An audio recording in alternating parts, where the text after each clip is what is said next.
تبلیغ کے بارے میں تھوڑا سا بیان کریں بھائی. وہ تبلیغ کے بارے میں کسی خاتون نے مسئلہ پوچھا تھا، خواتین کا تبلیغی جماعت میں جانا یہ کیسا ہے؟ بعض لوگ اس سے روکتے ہیں. یاد رکھو کہ اگر یہ جو تبلیغی جماعت میں جو خواتین کا جو سیٹ اپ ہے نا مستورات کا، یہ اتنا اعلیٰ اور عرفہ ہے.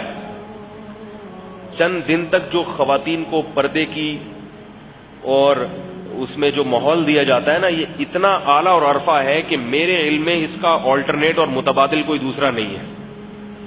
میرے علم میں کوئی قرآن حدیث کی روشنی میں دعویٰ نہیں کر رہا، ایک تجرباتی بنیاد پر، مشاہدے کی بنیاد پر ایک دعویٰ کر رہا ہوں.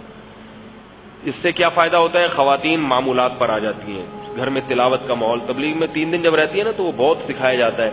علماء کو اس پر یہ اشکال ہوتا ہے کہ عورت کے لیے گھر سے نکلنا یہ شریعت میں پسندیدہ نہیں ہے، تو یہ 3 دن کے لیے نکل کے جو جائیں گی تو یہ شریعت میں اچھا نہیں ہے.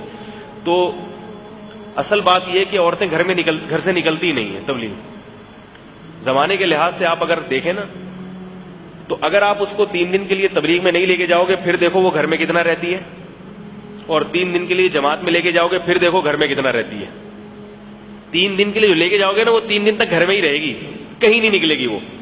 اور اگر نہیں لے کر گئے پورے محلے میں جمعرات بازار، منگل بازار، ہفتہ بازار، نانی کا گھر، دادی کا گھر، بہن کا گھر، پھپھو کا گھر، اور اس کے علاوہ پھر ٹیلی فون پہ جو ساری دنیا سے رابطے. تو بھائی اللہ نے عورت کو کیا حکم دیا تھا؟ گھر میں رہو. تو تبلیغ میں نکلنے سے گھر میں رہنے کا حکم پورا ہو رہا ہے، ٹوٹ نہیں رہا. یہ آپ کہہ سکتے ہیں کہ اللہ نے تو کہا تھا اپنے گھر میں رہو، یہ تو دوسرے کے گھر میں جا کے رہ رہی ہے. تبلیغ میں جب خواتین جاتی ہیں تو کسی اور کے گھر میں جا کے رہتی ہے، لیکن تبلیغ والوں نے اس کا ایسا انتظام کیا ہے کہ جب وہ خواتین کسی اور کے گھر میں جا کے رہتی ہیں تو وہ کسی اور کا رہتا نہیں ہے، کیونکہ جو گھر کا مالک ہوتا ہے اس کو پتلی گلی سے باہر نکال دیا جاتا ہے. پتلی گلی سے نکلو. اس میں شرط یہ ہے کہ گھر کے مردوں کا گھر کے اندر کوئی عمل دخل نہیں ہوگا. تو اور بھی اس میں کہنے کے لیے بہت ساری باتیں ہیں. صرف اتنا کہنا چاہ رہا ہوں کہ اپنی مستورات کو ذرا تبلیغ میں وقت لگوا لیا کریں، اس سے وہ پردہ کرنا. کچھ چیزیں سن کے نہیں آتی، دیکھ کے آتی ہیں. یہاں آپ 100 دفعہ پردے پہ بیانات کرو، لیکن جب خواتین 3 دن مستورات میں رہتی اور پردے کا ماحول دیکھتی ہیں اس کا اثر زیادہ ہوتا ہے. ایک لیفٹیننٹ کمانڈر تھے نیوی کے، انہوں نے بتایا کہ میں اپنی زوجہ کو لے کے بیرون ملک کی جماعت میں گیا. وہاں کہتے ہیں ہم کسی گھر میں گئے، وہاں ہم نے جب تعلیم شروع کی تو ایک آدمی آیا، اس نے کہا کہ میں اپنی بیوی کو حج پہ لے کے جانا چاہتا تھا، لیکن میری بیوی حج پہ نہیں گئی کیونکہ وہاں اسکارف لینا پڑتا ہے. پردے سے اتنی نفرت تھی اسے کہ بھائی میں اسکارف نہیں لے سکتی. اتنی ایڈوانس عورت حج پہ اس کا میاں لے کے جا رہا ہے اپنے خرچے پہ، مگر حج کرنا بھی چاہتی ہے مگر اس لیے نہیں کر رہی کہ بھائی مجھے اسکارف لینا پڑے گا. اتنی نفرت. اس نے علماء کے بیان بھی سنا دیا اس کو پردے کی اہمیت پر، پھر بھی نہیں کرنا.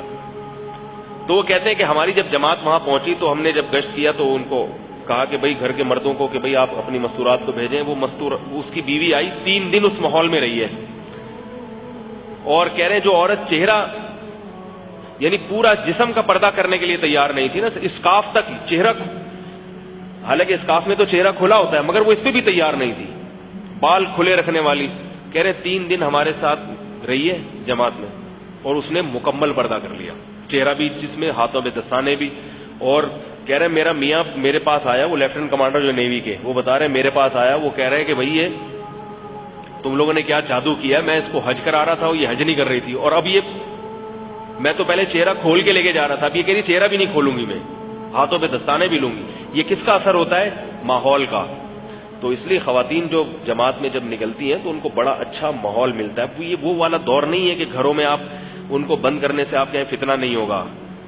اگر ان کو گھر کے باہر کوئی اچھا ماحول مل رہا ہے تو بعض دفعہ وہ ماحول میسر کرنے میں فتنہ نہیں ہوتا. گھر کے اندر میں بعض دفعہ فتنہ ہوتا ہے، گھر میں ٹی وی لگا ہوا ہے، بہن کے پاس موبائل ہے، سارا دن بیٹھ کے گپے مار رہی ہے اور سارا برا ماحول بنا ہوا ہے، تو وہ گھر تھوڑی رہا، وہ تو گھر بھی باہر ہی. اللہ تعالیٰ ہمیں سمجھنے کی، عمل کی توفیق عطا فرمائے. سبحانک اللہم و بحمدک، نشہد ان لا الہ الا انت، نستغفرک.